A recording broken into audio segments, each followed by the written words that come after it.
తెలంగాణ రాజకీయాల్లో సంచలనం రేపుతున్న వ్యాఖ్యలు చేశారు కల్వకుంట్ల కవిత. తన తండ్రి కల్వకుంట్ల చంద్రశేఖరరావుపై, అన్న కల్వకుంట్ల తారక రామారావుపై కవిత విమర్శలు గుప్పించారు. కేసీఆర్ మరమనిషిలాగా మారిపోయారని, జాతీయ రాజకీయాల్లోకి వెళ్లి ఏమీ సాధించలేకపోయారని ఆమె వ్యాఖ్యానించారు. ఇక కేటీఆర్కు రాజకీయాలపై సరైన అవగాహన లేదని కూడా కవిత అన్నారు.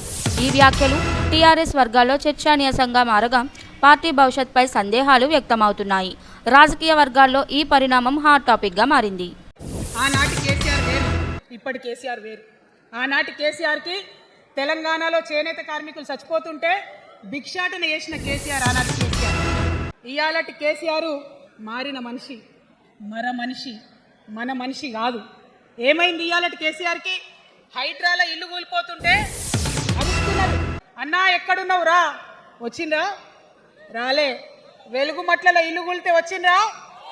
రైతులకు వర్ష బీభత్సమయ్యి మొత్తం పొలాలు మునిగిపోతే వచ్చిండ్రా? చేవెళ్ళ దగ్గర బస్ యాక్సిడెంట్ అయితే వచ్చిండ్రా? ఎక్కడ చిన్న కష్టం వచ్చినా ప్రజలకు ఆ సారు రారు.